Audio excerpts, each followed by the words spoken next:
فجر کی نماز کا جب ٹائم شروع ہوتا ہے، نبی کریم علیہ الصلوۃ والسلام ارشاد فرماتے ہیں طلوع فجر سے لے کر طلوع آفتاب تک اللہ تعالیٰ اپنے بندوں پر رزق کی بارش فرماتا ہے۔ تو جب پھر اٹھتا ہے اللہ تعالیٰ اس کے رزق میں برکتیں پیدا فرماتا ہے، اور جو صبح نہیں اٹھتے، اٹھ کر نماز نہیں پڑھتے،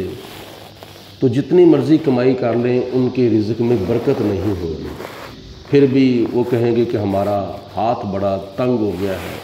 تنگ دستی بڑی آ چکی ہے، ہاتھ پیچھے کو جا رہا ہے۔ برکتوں والے عمل کریں گے تو اللہ تعالیٰ تھوڑی کمائی کے اندر بھی، تھوڑی آمدنی میں بھی اللہ تعالیٰ برکت فرما دے گا۔ دوسری بات یہ ہے کہ حضرت علی المرتضیٰ رضی اللہ تعالیٰ عنہ فرماتے ہیں کہ جس کو فجر کے ٹائم خود جاگ آ جائے، سمجھو کہ اس کے اوپر اللہ تعالیٰ کی ذات راضی ہے۔ یہ بھی بڑی خوش نصیبی ہے۔ بہرحال صبح جلدی سے جلدی اٹھنے کی کوشش کرنی چاہیے، ہو سکے تو اللہ تعالیٰ ہمیں توفیق دے اٹھ کر ہم تہجد کی نماز ادا کریں، اور یہ بھی اللہ تعالیٰ کا قرب حاصل کرنے کا ایک بہت بڑا ذریعہ اور سبب ہے۔ نیند پوری ہو ہی جاتی ہے، چاہے رات کے بندہ 11 بجے سوئے یا 12 بجے سوئے، پھر بھی نیند پوری ہو ہی جاتی ہے۔ یہ ایک بشری تقاضا ہے۔ نبی کریم علیہ الصلوۃ والسلام نے حدیث پاک میں ارشاد فرمایا ہے کہ جو بندہ 5 وقت کی نماز کے لیے کامل طہارت کرے اور صحیح سنت طریقے کے مطابق وضو کرے، طہارت و پاکیزگی کا اہتمام کرے، اور وضو کرنے کے بعد آسمان کی طرف منہ کر کے کلمہ شہادت اشہد اللہ الہ الا اللہ وحدہ لا شریک لہ واشہد ان محمدا عبدہ ورسولہ پڑھ لیتا ہے، حضور علیہ الصلوۃ والسلام فرماتے ہیں اللہ تعالیٰ اس کے لیے جنت کے دروازے کھول دیتا ہے۔ تو دروازوں کا کھل جانا یہ آنے والے کے لیے ایک بڑی خوشی کا باعث ہوتا ہے۔ آج کوئی گھر والا کسی کو کہے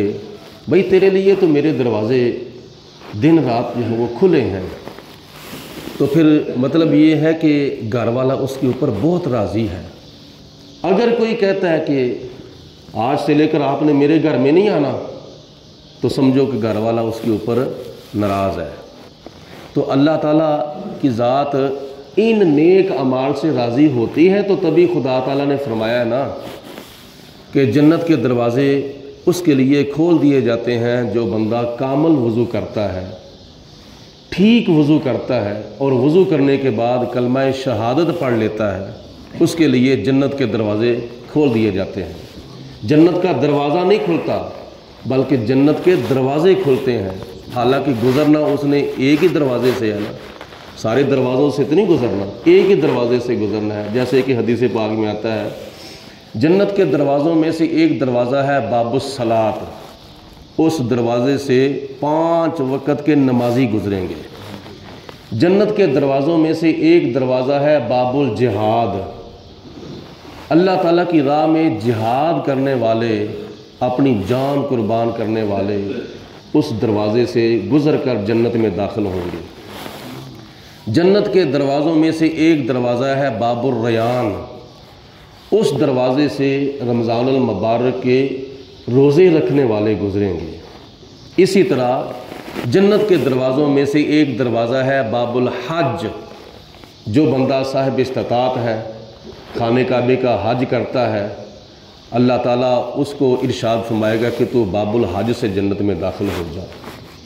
اور جنت کے 8 دروازے ہیں، لیکن کامل وضو کرنے والے کے لیے جنت کے 8 دروازے جو ہیں وہ کھول دیے جاتے ہیں۔ گزرنا تو اس نے ایک دروازے سے ہی ہے نا۔ دوسری حدیث پاک میں میرے اور آپ کے آقا جناب حضرت محمد مصطفیٰ صلی اللہ علیہ وسلم نے ارشاد فرمایا کہ جو بندہ 5 وقت کی نماز پابندی سے خشوع و خضوع کے ساتھ ادا کرے اور اللہ تعالیٰ اس کی زندگی میں ماہ رمضان شریف لے آئے، تو وہ رمضان المبارک کے مکمل طور پر صحیح خدا تعالیٰ سے ڈر کر روزے رکھے، اور پھر خدا نے اگر اس کو توفیق دی ہے، وہ بندہ اگر صاحب نصاب ہے تو وہ اپنے مال کی زکوٰۃ ادا کرے، تو نبی کریم علیہ الصلوۃ والسلام نے فرمایا اس کے لیے بھی جنت کے دروازے کھول دیے جاتے ہیں۔ اور تیسری حدیث پاک میں آتا ہے، حضور علیہ الصلوۃ والسلام نے ارشاد فرمایا کہ جو بندہ 5 وقت کی نماز جماعت کے ساتھ ادا کرنے کے لیے صف سیدھی کرتا ہے، اور دوسرے نمبر پر وہ میدان جہاد میں جا کر جب کافروں کے سامنے سینہ تان کر صف آرا ہوتا ہے، صف سیدھی کرتا ہے، مسجد کے اندر جماعت کے ساتھ نماز پڑھنے کے لیے صف سیدھی کرتا ہے، اور میدان جہاد میں جہاد شروع ہونے سے پہلے مجاہدین کے اندر کھڑا ہو کر سینہ تان کے صف سیدھی کرتا ہے، تو اللہ تعالیٰ کو ان دونوں کی ادا ایسی پسند آتی ہے کہ حضور فرماتے ہیں ان کے لیے خدا تعالیٰ اپنی جنت کے دروازے کھول دیتا ہے۔ اور آخری حدیث پاک سماعت فرمائیں اس موضوع میں، کہ نبی کریم علیہ الصلوۃ والسلام نے فرمایا کہ جب بندہ قبر میں جاتا ہے، منکر نکیر آتے ہیں، آ کے سوالات کرتے ہیں عقائد کے بارے میں، وہ صحیح جواب دے دیتا ہے، تو جب جواب صحیح دے دیتا ہے تو پھر خدا کی طرف سے حکم ہوتا ہے اب اس کی قبر کے اندر جنتی بچھونا بچھا دو، اور اس کو جنتی لباس پہنا دو، اور اس کی قبر کو جنت کا باغ بنا دو، اور اس کی قبر میں ایک طرف سے جنت کی طرف سے کھڑکی کھول دو تاکہ جنت سے اس کی قبر کے اندر ٹھنڈی ٹھنڈی ہوائیں بھی آئیں، اور جنت کے میوجات اور جنت کے ثمرات بھی اس کے لیے جنت سے آئیں۔ تو قبر کے اندر جنت کی طرف سے ایک کھڑکی جو ہے، یعنی ایک دروازہ جو ہے وہ کھل جاتا ہے، کس وجہ سے؟ وہ قبر کے امتحان میں کامیاب ہو چکا ہے۔ تو یہ سارے دروازے اللہ پاک کی ذات نے ہمیں دنیا میں عطا فرمائے ہیں،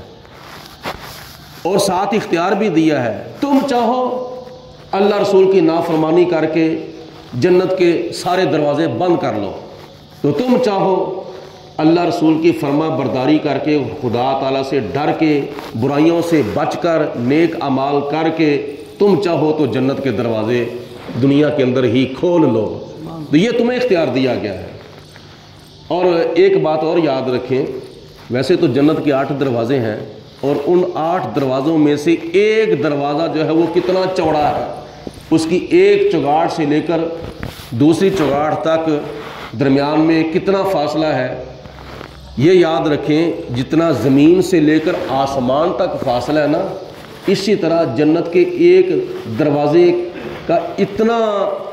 اتنی کشادگی ہے کہ ایک چگاڑ سے لے کر دوسری چگاڑ تک اتنا فاصلہ ہے کہ جتنا زمین سے لے کر آسمان تک ہے۔ اور دوسری حدیث پاک میں آتا ہے، نبی پاک علیہ السلام نے فرمایا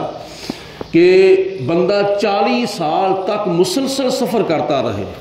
40 سال تک مسلسل سفر کرتا رہے، تو جتنی مسافت بنتی ہے نا 40 سال کے اندر،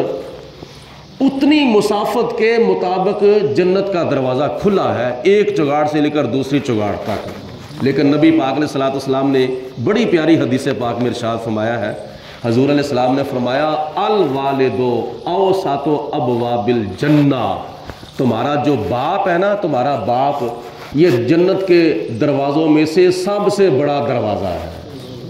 باپ جنت کا دروازہ ہے، ماں جنت ہے، تو جنت میں داخل ہونے کے لیے پھر دروازے سے انٹر ہونا ہے نا، تو اس دروازے کو کھولنے کی کوشش کریں، دروازوں کو بند کرنے کی نہ کوشش کریں۔ اللہ پاک کی ذات ہمیں اپنا خوف عطا فرمائے، زیادہ سے زیادہ ہمیں نیکیاں کرنے کی